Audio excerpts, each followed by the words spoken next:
वंदे तो संवसिद्धे ध्रुवममलमणोवमं गदिं पत्ते वोच्छामि समय पाहुड मिणमो सुद केवली भड़िदम।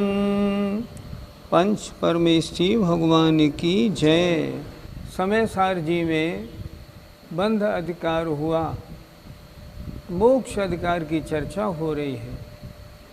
जीव बंधता क्यों है और छूटेगा कैसे। बहुत अच्छी अच्छी गाथाएं आचार्य कुंद कुंद महाराज ने इसमें लिखी हैं। आज हम गाथा नंबर 313 को देख रहे हैं। आइए देखें। जह बंधे भी तूणया, बंधन बद्धोय पावधि विमोक्षम,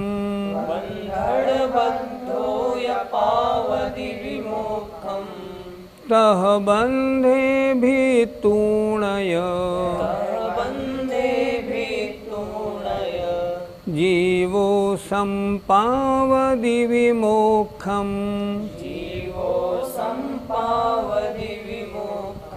बोलिए।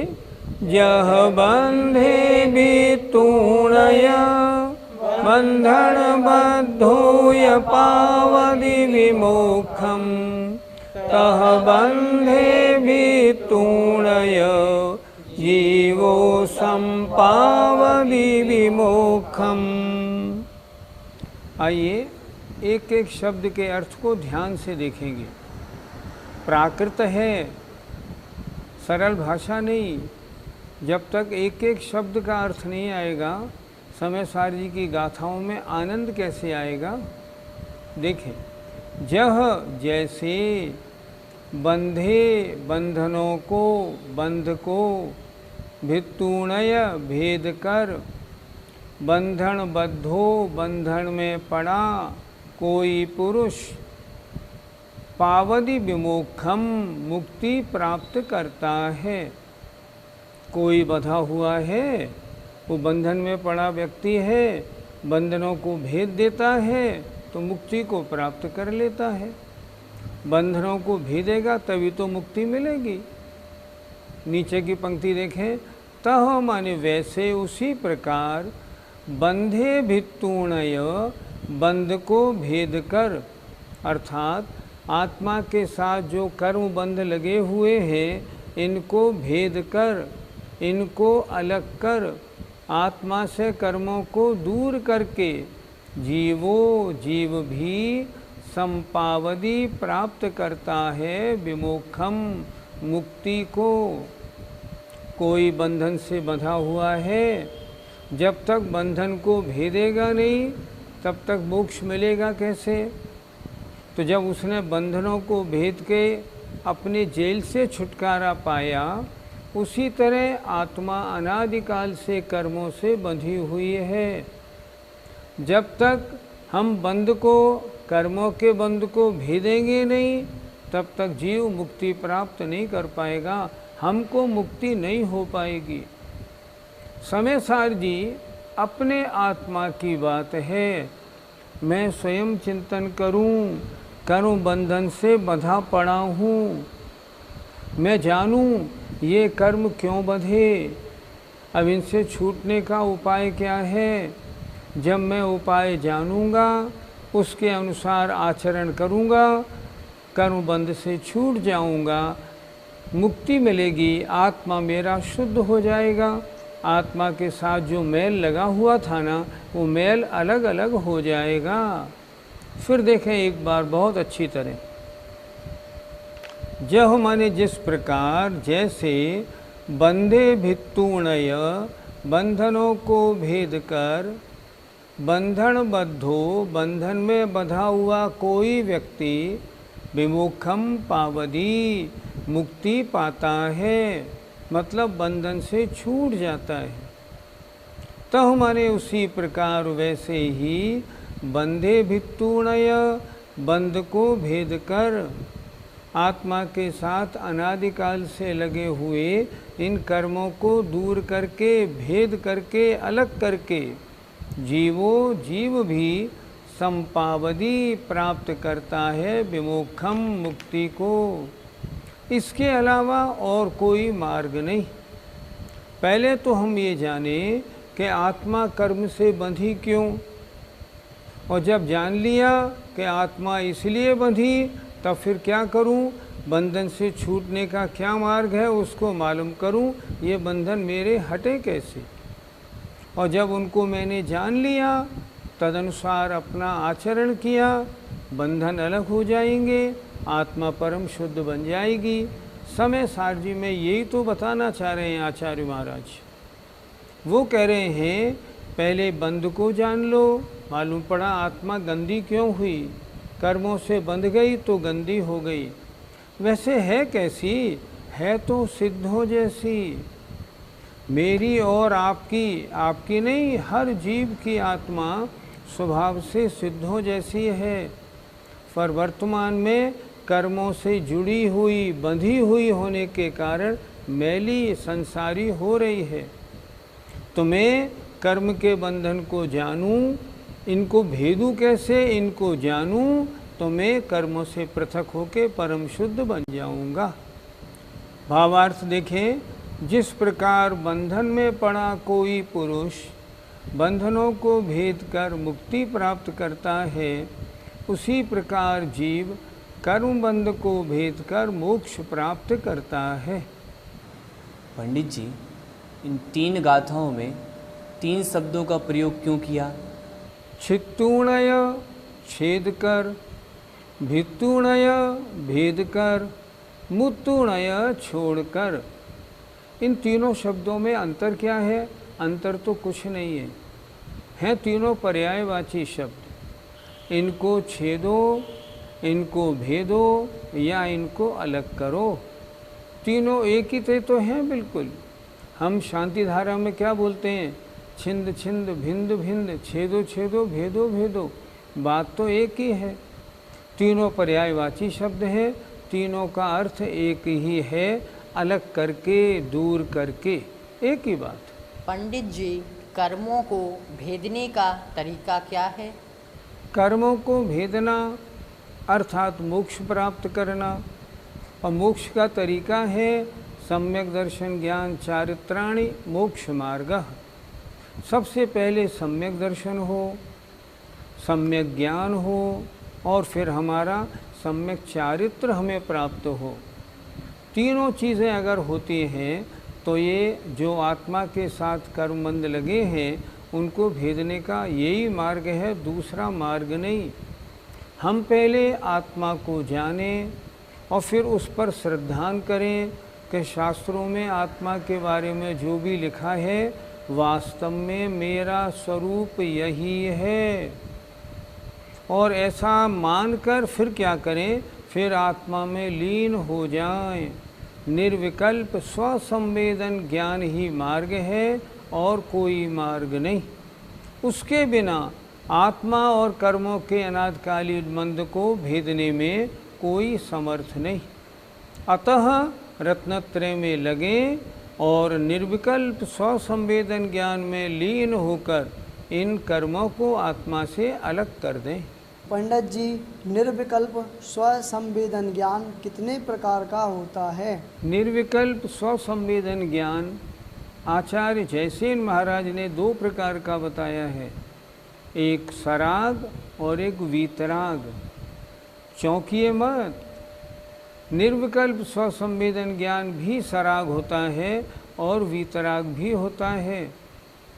जब कोई पंचेंद्रियों के विषयों में लीन हो जाता है उस समय सूक्ष्म विकल्प होने पर काउंट नहीं होता, इसलिए उसे कहा है सराग स्वसंवेदन ज्ञान। आप समय सार जी की टीका में देखिए। और जब कोई मुनि महाराज अपनी आत्मा में लीन होते हैं, उस समय भी यद्यपि ज्ञान मात्र विकल्प मात्र रहते तो हैं, लेकिन सूक्ष्म विकल्प रहते हैं, पर उस समय क्या कहा गया, ये वीतराग स्वसंवेदन ज्ञान हो रहा है। सरागी जीव विषयों के आनंद में लीन हुआ और अन्य सब तरफ से हटा, उस समय वह भी सराग स्वसंवेदन ज्ञान निर्विकल्प है। और जो आत्मा को समझकर आत्मा में डूबकर लीन हुआ, आचार्यों ने कहा ये वीतराग निर्विकल्प स्वसंवेदन ज्ञान है। इस तरह स्वसंवेदन ज्ञान भी दो प्रकार का आचार्यों ने बताया है। पंडित जी, क्या निर्विकल्प स्वसंवेदन ज्ञान वर्तमान में संभव है? पहले परिभाषा में समझना है। हम सब लोग, हम और आप सब इंद्रियों के विषयों में लगे रहते हैं, और जब इंद्रियों के विषयों में आनंद लेते हैं, उस समय हमारे सराग स्वसंवेदन ज्ञान होता है। वो भी निर्विकल्प है, मैंने आपको बताया। वो तो संसार में हर प्राणी को होता है, उसके लिए कोई बात नहीं। आचार्यों ने लिखा है सराग स्वसंवेदन ज्ञान तो संसार में हर जीव को संभव है, लेकिन जो वीतराग स्वसंवेदन ज्ञान है वो तो उन्हीं को होता है जो मुनि महाराज शुद्धोपयोगी होते हैं। वर्तमान काल में नहीं, कभी भी श्रावकों को तो संभव ही नहीं। श्रावकों को सराग स्वसंवेदन ज्ञान संभव है, पर वीतराग स्वसंवेदन ज्ञान नहीं। वीतराग स्वसंवेदन ज्ञान तो मात्र मुनि महाराजों को जब वे शुद्धोपयोग में होते हैं तब ही होता है। अब प्रश्न आपका है, क्या वर्तमान में संभव है? क्यों नहीं? किसी भी शास्त्र में इसका निषेध नहीं लिखा कि वीतराग स्वसंवेदन ज्ञान वर्तमान में नहीं होता। बंध का नाश इससे ही होता है। हमने माना कि वर्तमान में कर्म बंध को नाश कर मुक्ति प्राप्ति दिलाने वाला निर्विकल्प स्वसंवेदन वीतराग ज्ञान वर्तमान में संभव नहीं। तो फिर होता है कि नहीं? होता तो है, क्योंकि किसी भी शास्त्र में शुद्धोपयोग पंचम काल में नहीं होता, ऐसा नहीं लिखा। किसी भी शास्त्र में निर्विकल्प स्वसंवेदन वीतराग ज्ञान पंचम काल में नहीं होता, ऐसा नहीं लिखा। इसका मतलब किन्हीं किन्हीं महामुनि महाराजों को जो अपने आत्मा में लीन रहने वाले हैं, सांसारिक क्रियाओं से दूर रहते हैं, ऐसे महाराजों को कदाचित संभव है। तो इसका लाभ क्या होगा? इसका लाभ ये होगा, वर्तमान में तो वो कर्मों को नाश कर मोक्ष प्राप्त नहीं करेंगे, लेकिन उनका ये संस्कार उनको जल्दी से जल्दी 2-3 भवों में ही संसार से मुक्ति दिला देगा। इसलिए है तो फायदे का। इसलिए अगर बंध से छूटना है तो अपनी आत्मा और बंध के स्वरूप को जानकर बंध को कैसे दूर किया जाए, इसके लिए मुनि बनकर शुद्धोपयोग के द्वारा बंधन को नष्ट करने का प्रयास करना चाहिए। पद्यानुवाद देखें। जो बंध बद्ध यदि बंधन भेद डाले, वो बंध से झट विमुक्ति सदैव पाले। तो कर्म बंध झट से यदि काटता है, पाता विमुक्त बन शीघ्र विराटता है। यहाँ आचार्य श्री ने इस छंद में अंत में एक शब्द दिया है, विराटता है। विराटता माने समस्त लोक अलोक को जानने वाला विराट स्वरूप प्राप्त कर जाता है। बंध को और आत्मा को अलग किया और विराट पने को प्राप्त हो गया। बहुत सुंदर पद्यानुवाद है। आइए अगली गाथा देखते हैं। 314।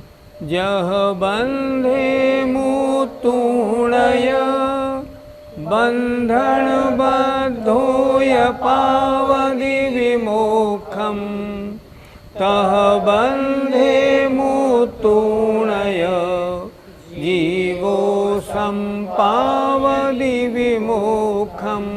बोलिए जय बंधे मुक्तूणय बंधन बद्धोय पावति विमोक्षम तह बंधे मुक्तूणय जीवो संपावति विमोक्षम। पहली गाथा, ये गाथा लगभग समान है, थोड़ा सा अंतर है। वहाँ भित्तूणय था, यहाँ मुत्तूणय है। देखिए अर्थ देख लें। जय माने जैसे, बंधे माने बंधनों को छोड़कर, मुत्तूणय छोड़कर, बंधन बद्धो बंधन में पड़ा कोई पुरुष, विमुखम पावदी मुक्ति प्राप्त करता है। तह वैसे उसी प्रकार बंधे मुत्तूणय बंध को छोड़कर, जीवो माने जीव भी, विमुखम संपावदी मोक्ष प्राप्त करता है। अर्थ वही है, सिर्फ शब्द का अर्थ है फर्क पड़ा है। भित्तूणय और मुत्तूणय, वहाँ था भेद कर, यहाँ है छोड़कर। फिर एक बार जरा देखें। जैसे बंधनों को छोड़ करके, अलग करके, बंधन में पड़ा कोई पुरुष अगर छूटना चाहे तो कैसे छूटेगा? बंधन को हटा दे, छूट जाएगा, मुक्ति प्राप्त करता है। तो माने उसी प्रकार बंधे मुत्तूणय, बंध को अर्थात आत्मा के साथ लगे जो कर्म का बंध है उसको छोड़कर जीव विमोक्षम मोक्ष को प्राप्त करता है। अर्थात बंध के मार्ग को हम छोड़ेंगे तो मोक्ष प्राप्त करेंगे। भावार्थ देखें। जिस प्रकार बंधन में पड़ा हुआ कोई पुरुष बंधनों को छोड़कर मुक्ति प्राप्त करता है, उसी प्रकार जीव कर्म बंध को छोड़कर मोक्ष प्राप्त करता है।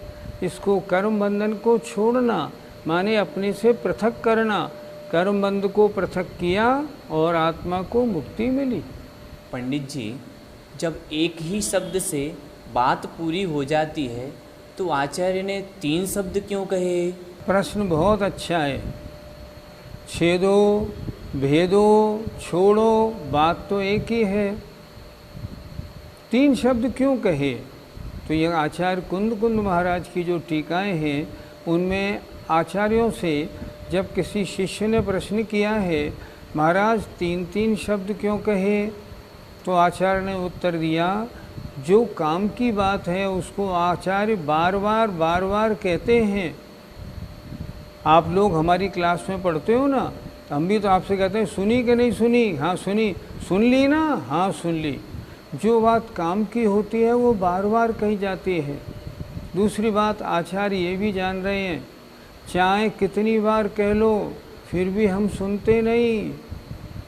अनादिकाल से कितनी बार हमने भगवंतों का प्रवचन सुना, कितनी बार समव शरण में गए, साक्षात तीर्थंकरों के उपदेश का आनंद लिया, लेकिन कुछ नहीं हुआ। ना हमने बंध को छोड़ने का, ना भेदने का, ना कुछ भी करने का आज तक कोई प्रयास किया? कुछ भी नहीं किया। अगर प्रयास कर लिया होता तो आज संसार में, दुख भरे संसार में हमारी ये दुर्दशा क्यों नहीं होती? मैं दुर्दशा ही कह रहा हूँ। पंचम काल में जन्म मिलना कोई अच्छी बात थोड़ी है। पंचम काल में तो वही मनुष्य जन्म लेते हैं जो अभागे होते हैं, पापी होते हैं। अगर थोड़ा सा भी पुण्य किया होता ना तो विदेह क्षेत्र में मनुष्य गति मिल जाती कि नहीं मिलती? तो आचार्य एक बात को बार बार क्यों समझा रहे हैं? भाई इसको भेदो, इसको छोड़ो, इसको हटाओ, कुछ करो। समझाने की बात क्या है? जल्दी करो, मनुष्य पर्याय बार बार नहीं मिलती। दौलत राम जी कितनी अच्छी तरह कहते हैं, यह मानुष पर्याय सुकुल सुनिवो जिन वाणी यह विद गई न मिले सुमणिजों उदधि समानी। बार बार कहने के बाद भी हमारे ऊपर कुछ भी असर नहीं पड़ता। हम भी बड़े मजबूत हैं और आचार्य अपना पूरा फर्ज अदा कर रहे हैं। उन्होंने तो एक बात को कहने के लिए 3 शब्दों का प्रयोग किया, इससे नहीं, इससे समझ, इससे नहीं तो इससे समझ, और तीनों शब्दों का मतलब एक ही है। पहले बंध को और आत्मा को जान लो। जब मालूम पड़ा कर्म बंध से आत्मा मैली है और बंध को हटाओगे आत्मा सही हो जाएगी, उसी तरह कर्म बंध को छेदो, भेदो, दूर करो ताकि तुम्हारी आत्मा शुद्ध हो जाए। पंडित जी, जीव के साथ कर्म बंध कब से है? बड़ा सीधा सा उत्तर है, जब से जीव है तब से कर्म बंध है। कब से नहीं, प्रारंभ नहीं मालूम। जब से जीव है तब से कर्मों से बंधा हुआ है। ये 8 कर्म जीव के साथ कब से बंधे हैं? हमेशा से। जब से जीव का अस्तित्व है, इस संसारी जीव का, तब से कर्म बंधन से सहित है। ऐसा नहीं जो पहले सिद्ध था बाद में संसारी बना। अगर सिद्ध अवस्था में है फिर संसारी बनने का क्या काम? जब तक आत्मा में बंध के योग्य परिणाम मिथ्यात्व, अविरति, कषाय योग नहीं होंगे तब तक कर्मों से बंधेगा कैसे? और ये चीज़ें सिद्ध भगवान में होती नहीं। सिद्ध भगवान अब कभी नहीं बंधेंगे, लेकिन सिद्ध भगवान भी पहले कर्मों से बंधे हुए थे। उन्होंने क्या किया? उन्होंने कर्म बंध को और आत्मा के स्वरूप को जाना।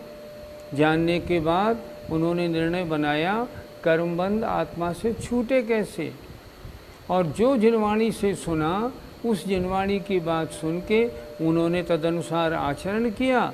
नतीजा वो सिद्ध बन गए। हम आज फिर संसारी के संसारी हैं। आचार्य क्या कह रहे हैं? लगे हुए बंध को जब तक छेदोगे नहीं, भेदोगे नहीं, दूर नहीं करोगे, तब तक मोक्ष कैसे प्राप्त करोगे? और उसका मार्ग एक ही है। सबसे पहले पंचेंद्रियों के विषयों से विरक्ति लें। अभी तो फंसे पड़े।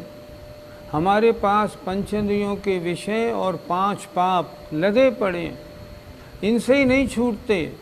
हम पहले पंचेंद्रियों के विषय और पापों से विरक्ति लें। विरक्ति लेने के बाद आत्मा का परिचय प्राप्त कर और आत्मा में डुबकी लगाएं। क्या करें? शुद्धोपयोग में डूबे, लीन हो। उसके बाद क्या होगा? बंधन अपने आप तड़ातड़ टूटने लगेंगे, आत्मा परम शुद्ध बन जाएगी। यही तो इस मोक्ष अधिकार का मामला है कि कैसे बंधन और कैसे छूटना। आइए पद्यानुवाद देखते हैं।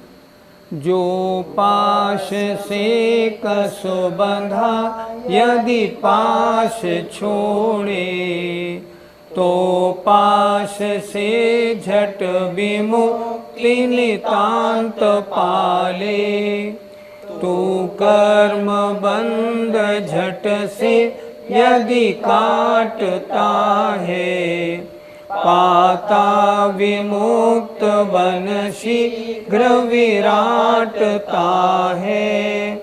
इस पद्यानुवाद में एक शब्द दिया है पाश। पाश माना है जाल। अगर जाल से कसा बंधा है और पास छोड़ेगा तब तो निकलेगा, और तू पास को नहीं छोड़ेगा तो कैसे निकलेगा? हम तो पास छोड़ने का मन ही नहीं बना रहे। हमको तो संसार बड़ा पसंद है ना, इसलिए संसार में ही रचे फंसे हैं, लेकिन ऐसे मुक्ति नहीं मिलेगी। अगर पाश को जल्दी से काट देंगे, जो जाल है कर्मों का उसे काट देंगे, तो मुक्ति प्राप्त हो जाएगी। आत्मा विराट सिद्ध स्वरूप को प्राप्त हो जाएगा। जय जिनेन्द्र।